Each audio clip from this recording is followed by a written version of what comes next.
आज अपन पढ़ेंगे next topic या फिर नेक्स्ट चैप्टर जिसका नाम है जॉइंट रिप्लेसमेंट सर्जरी।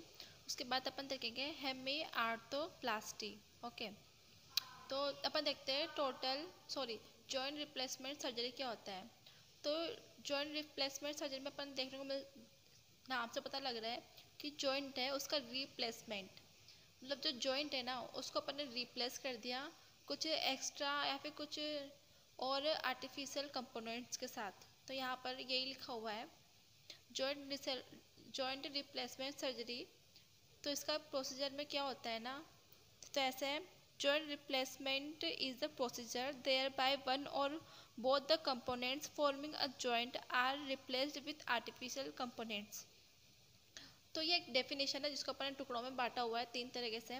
तो अपन देख सकते हैं कि यहाँ पे ये हिप जॉइंट है, यहाँ पर एसिटाबुलम प्रेजेंट होता है और नीचे की बोन है। तो यहाँ पे अपन ये आर्टिफिशियल कंपोनेंट्स लगा दिए हैं, जिस कारण मान लो यहाँ पर कुछ ऐसी कोई डिजीज़ है, जैसे मान लो आर्थराइटिस है जिस कारण से बोन खराब हो गई है, तो बोन को निकाल के अपन ऊपर का जिसका हेड निकाल के कुछ आर्टिफिशियल हेड लगा दिए, तो इसे अपन कहेंगे जॉइंट रिप्लेसमेंट सर्जरी।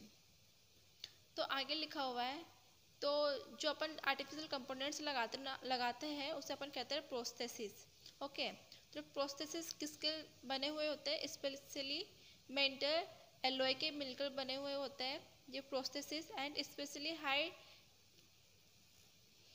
डेंसिटी, यहाँ पे एन है, डेंसिटी पॉलीइथाइल लाइन के मिलकर बने हुए होते हैं। और यहाँ पे एक लाइन लिखी हुई है, no artificial joint is a good as God given joint. मतलब ऐसा कोई भी आर्टिफिशियल जॉइंट नहीं है जो मतलब जो अपन ये बना रहे हैं ना, तो ये भी उतना अच्छा नहीं है जितना अपन को भगवान ने दिया है, गॉड गिवन जॉइंट। ओके, तो अपन अब बात करते हैं कि हेमी आर्थोप्लास्टी क्या होता है। तो यहाँ पर लिखा हुआ है इसका दूसरा नेम पार्शियल जॉइंट रिप्लेसमेंट। तो यहाँ पर लिखा है replacing only one side of the joint. तो इसके अंदर क्या होता है, इस प्रोसेस के अंदर इसमें सिर्फ वन साइड के जॉइंट को ही अपन रिप्लेस करते हैं, इस वाले में देख सकते हैं। और जो ये हिप का है, और हिप के रिप्लेसमेंट के और भी टाइप्स जो अपन आगे देखेंगे। तो यहाँ पे क्या लिखा हुआ है, हेड ऑफ द फीमर, जो ये फीमर का हेड है वो मतलब तो आर्टिफिशियल है ना, आर्टिफिशियल के बिना यहाँ पे दूसरा जो हेड होता है ना जो नेचुरल होता है उसकी बात करें, head of the femur replace with artificial components. तो ये आर्टिफिशियल कंपोनेंट्स के इसके साथ अपन ने इसको रिप्लेस कर दिया। और इसमें हेमी आर्थोप्लास्टी में क्या होगा, जो यहाँ का जो एसिटाबुलम है ना इसको अपन ने वैसे का वैसे छोड़ दिया, मतलब इसमें कोई चेंजेस नहीं किए, इसमें कोई आर्टिफिशियल कंपोनेंट्स नहीं लगाए, सिर्फ जो फीमर का जो हेड है वहाँ पर अपन ने आर्टिफिशियल कंपोनेंट्स लगाए। तो यही इसका मतलब होता है, ये हेमी आर्थोप्लास्टी का मतलब होता है। तो उसके बाद यहाँ पे लिखा हुआ है indicated in situation only one half of the joint affected. जब only one half part affected होगा जॉइंट का, तो उसमें अपन ये वाली टेक्निक यूज़ करेंगे।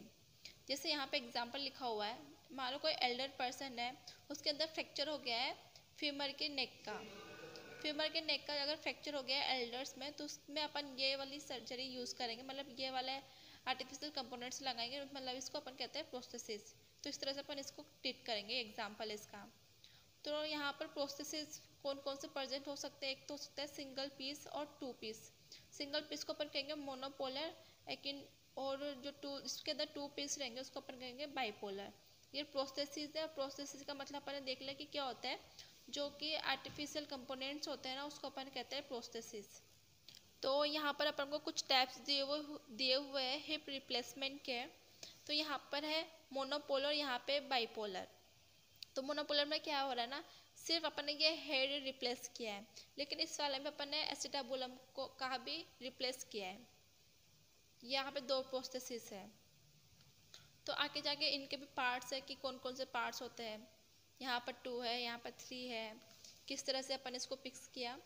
तो इस तरह के ये टाइप्स होते हैं जो कि अपन देखेंगे। एक तो होता है मोनोपोलर, एक होता है बाइपोलर।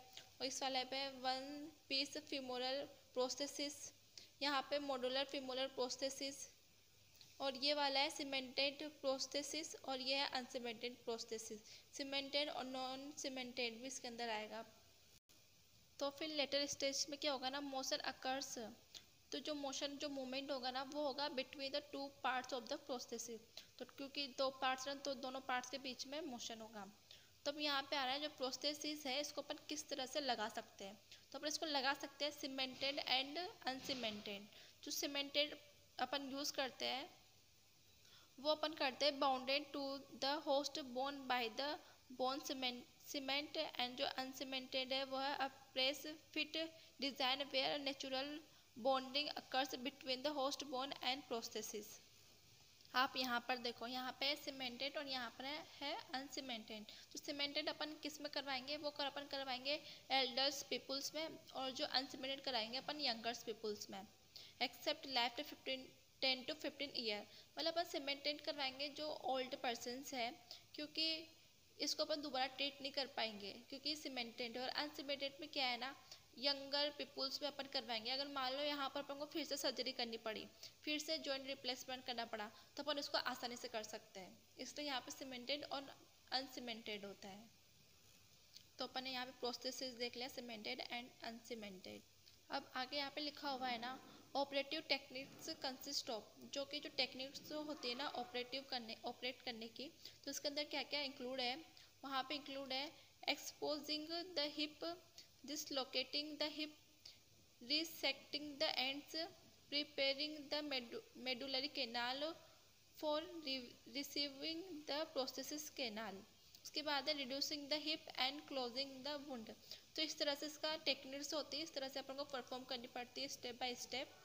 फिर आगे लिखा हुआ है post operative rehabilitation, very important. मान लो अपन ने ऑपरेशन कर दिया, प्रोस्थेसिस लगा दिए, जॉइंट मूवमेंट करने लग गया, तो मतलब प्रोस्थेसिस लगा दिया, जॉइंट मूवमेंट नहीं हो रहा है, तो अपन उसके बाद उसको रिहेबिलिटेशन करवाएंगे, उसकी रेंज ऑफ मोशन बढ़ाएंगे, उसको फिर से वॉकिंग करना सिखाएंगे। तो ये सब पोस्ट ऑपरेटिव रिहेबिलिटेशन के अंदर आता है, जो कि बहुत ज़रूरी होता है। अब इसके बाद आता है, इसके अंदर एक टॉपिक होता है टोटल जॉइंट रिप्लेसमेंट। ओके, तो इसके अंदर टोटल जॉइंट रिप्लेसमेंट से अलग अलग जॉइंट्स पे किया जाता है, जैसे कि total hip replacement, total knee replacement, total shoulder replacement, total elbow replacement. ये सब के टैब से अपन डिटेल से पढ़ेंगे आगे। तो अपन ऊपर देख लेते हैं कि टोटल जॉइंट रिप्लेसमेंट क्या होता है। Both components of joint replace, इसके अंदर जो बोन के जो दोनों कंपोनेंट्स होते हैं ना उसको अपन रिप्लेस करते हैं। इसको अपन फिगर में देखते हैं। तो आपको यहाँ पे फिगर दिख रहा होगा, ये एक एक्सरे है जहाँ पे बायलेटरल टोटल हिप रिप्लेसमेंट बता रखा है। ये यहाँ पर ये इसका हेड है और यहाँ पे एसिटाबुलम है दोनों साइड। तो ये होता है टोटल जॉइंट रिप्लेसमेंट।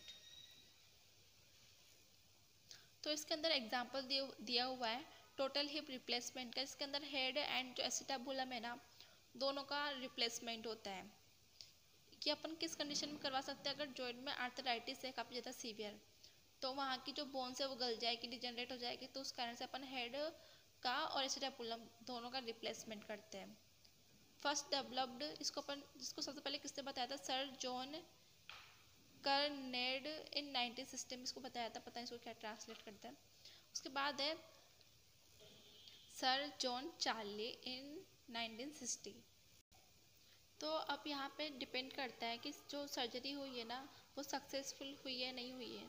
तो अपन को क्या क्या बातें ध्यान रखनी चाहिए। Success of operation depends on, जो ऑपरेशन का जो सक्सेस है वो किस पे डिपेंड करता है, वो सक्सेस करता है जो सर्जन है उसके स्किल्स पर, और जो ऑपरेशन कर रहा है उसके बायोमैकेनिक्स के उसके बेसिक्स क्लियर होने चाहिए कि वो क्या कर रहा है, कि कौन सा जॉइंट कैसे मूव करता है, कितने डिग्री पे मूव करता है, ये सब बायोमैकेनिक्स में आता है, तो उसको ये सब याद होना चाहिए।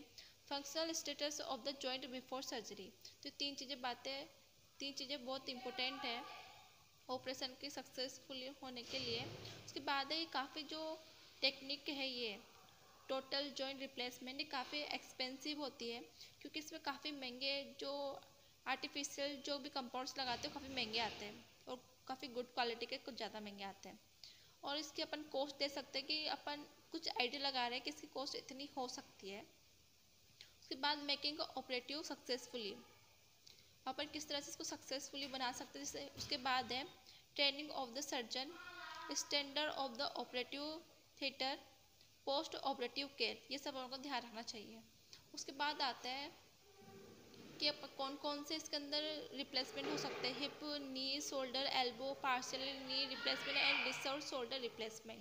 ये सब अपन आगे देखेंगे। इसके अंदर सबसे ज़्यादा हिप एंड नी रिप्लेसमेंट ज़्यादा ज़रूरी होता है, ये एग्ज़ाम में आते रहते हैं।